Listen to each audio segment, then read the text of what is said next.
Hello, brothers and sisters. My name is Samuel Jepson.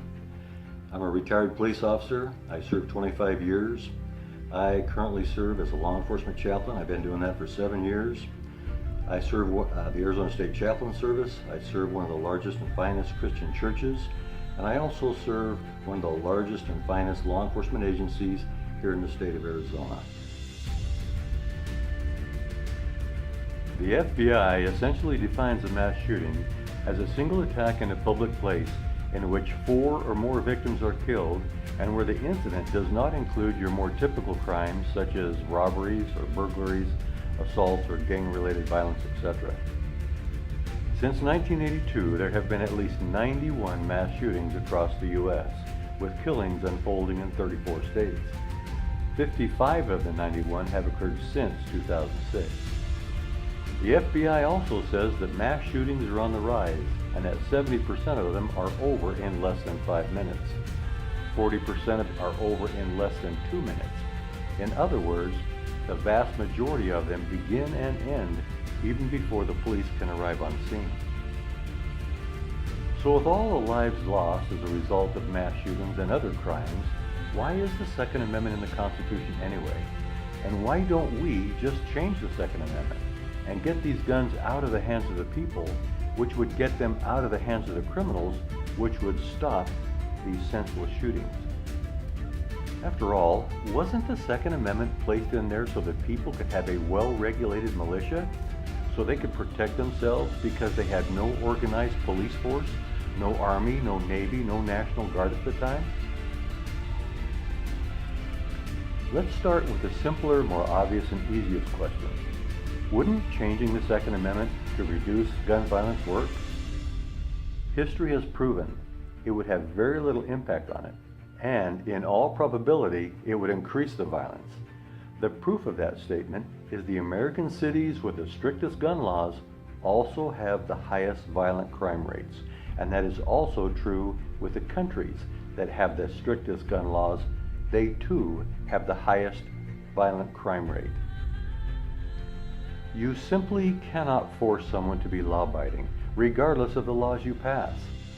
Laws don't stop crimes. They only give the people an avenue to punish those who don't abide by the law. And when you have someone who doesn't care about the law, you have a predator that is looking for his opportunity to strike. Secondly, gun violence is a people problem, not an object problem. Adding more gun control only creates a better environment for the criminals to thrive in. Like wolves who are happy to be in a field of unprotected sheep, criminals love an unprotected public. Third, your police are reactionary to crimes. We arrive after the fact. We try to be proactive, but we cannot stop a crime unless we are there watching it unfold in front of us. And fourth, having guns doesn't equal gun violence. Having guns in the hands of criminals equals gun violence. The Swiss and the Israelis, where virtually every citizen is armed with military-style weapons, have such a poor environment for criminals to thrive in, they happen to enjoy some of the lowest crime rates of any place in the world. And fifth, if you could wave a magic wand over America and get rid of all the guns everywhere, within 6 months, the criminals would all have theirs back, and you would have no protection from them. Killing people is already against the law. Passing more laws is not going to stop it. Blaming guns for gun violence is just giving yourself a sleeping pill to your subconscious, making you feel like you're doing something to solve the problem. Even in our most controlled societies, our prison systems, we cannot keep the drugs, knives, and even the guns out. And we can't even stop the violence, the murders, the robberies, the rapes, the prostitutions, the assaults, the fear, the intimidation, etc. that take place inside our most controlled societies, our prisons. So let's look at the more complex question. Why is the Second Amendment in the Constitution in the first place? Our founding fathers were wise men who were students of history and victims of decades of kings, of dictators, and of governmental abuse. Every government in the history of the world began with a handful of good people who wanted freedom and realized they needed some rules to live by, and they needed people from their own community to take the lead in overseeing these rules. The problem is that with very few exceptions, every government in time became a tyrannical monster to the people. Some more than others, but they all, ever so slowly, began taking more and more freedom away from the people and slowly controlling more and more of their lives. Our founding fathers left their homes in Europe and came to America just to get away from that kind of enslaving government. Knowing that governments inevitably become tyrannical, our founding fathers wrote the Bill of Rights and added it to our Constitution. Their very first and most important people's right to them was the people's right to speak freely, to worship freely, and to not be harassed by the government for it.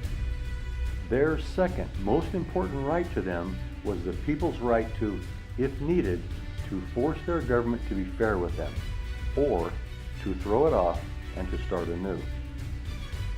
The only way to do that was to protect the people's right to keep and bear arms. Government leaders with enslaving mindsets fear the people, so historically they always push for disarming the people, and that is their milestone step towards tyranny. It is your Second Amendment that protects you from those kinds of leaders. It is the Second Amendment that is your guarantor for all the other amendments in the Bill of Rights. The proper role of government is to protect your rights, period. The Constitution, including the Bill of Rights, has nothing to do with protecting people from people. That's what all your state and local laws are for. Like all the other constitutional amendments, your right to keep and bear arms, your right to freedom of speech, or to have a speedy trial, or to have a trial by a jury of your peers, or your right to remain silent, or to have due process and be free of unreasonable search and seizure, etc., are there to protect you from the federal government, not to protect you from people. Some people argue that the courts offer that protection, or the voting process, or their local leaders, or their legislatures, or whatever. But the courts and everything else mentioned are just extensions of the government. The guarantor of the people's constitutional rights is the Second Amendment. Let's talk about this. Let's look at the phrase, a well-regulated militia. Do you really believe that our founding fathers put that phrase in the Second Amendment to ensure that our government would always have the right to keep and bear arms? Well, neither was that phrase, a well-regulated militia, placed in the Second Amendment so we the people could have a local opposing force against an invading army, or from marauding gangs, or from your neighbor, or from even a mass shooter. Our founding fathers placed that phrase in the Second Amendment so we the people, as a last resort, could have an opposing force against our very own government. It was Thomas Jefferson who said, "When government fears the people, there is liberty.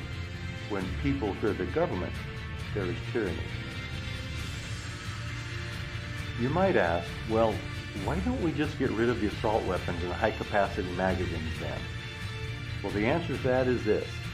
Probably less than 0.5% of the gun owners in America have an assault weapon. Anyone else has a look-alike assault weapon.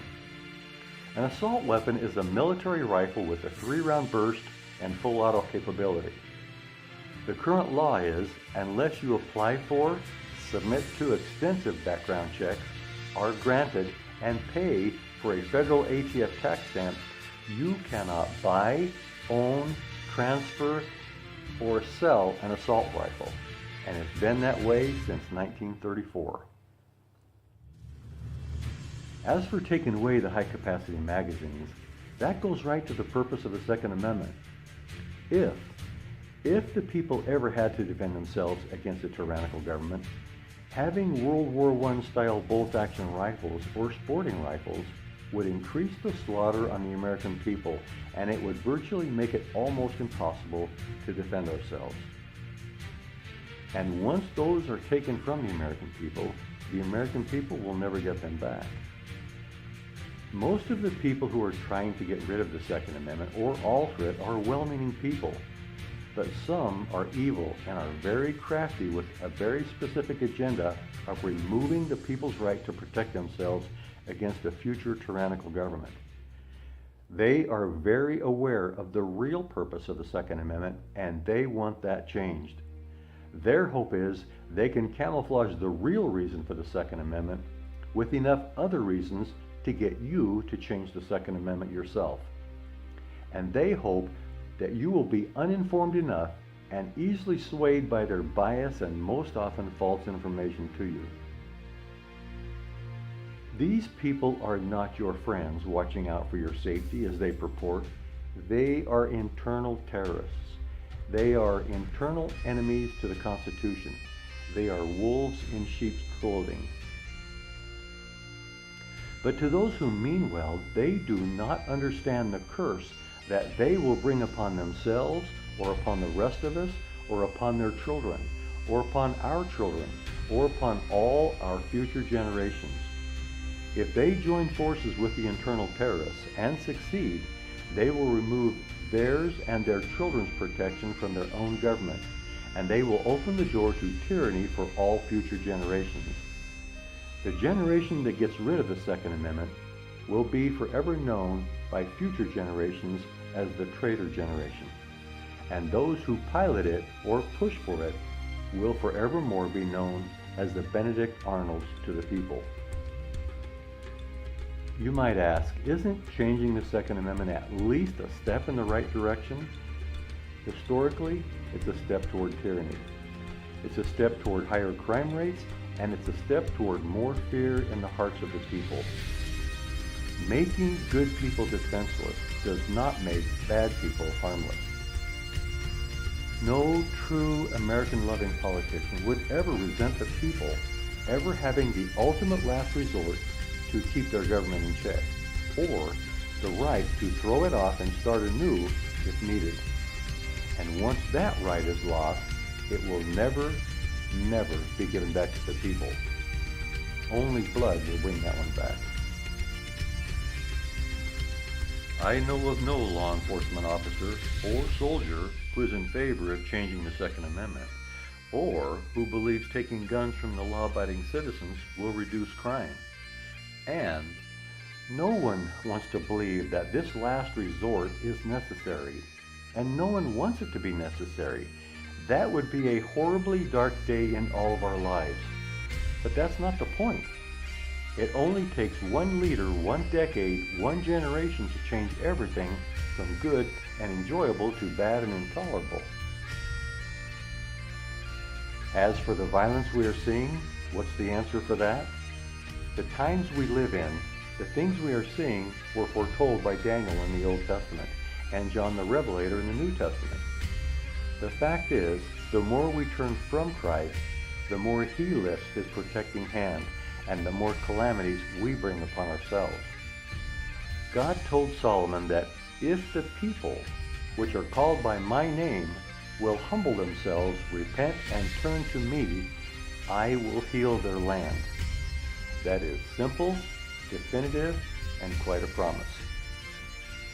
May you realize just who Jesus Christ is, and may you turn to Him and speak of Him, believe in Him and follow Him, revere Him and teach your families of Him, and may you take the time to thank Him for all He has done for you. God bless America, and God bless you. And to all you police officers, I thank you for pressing forward under all the abuse you are getting. To you soldiers and vets, I thank you for your service to our country. To all of you out there, I thank you for who you choose to be and for all the good that you choose to do. God bless you.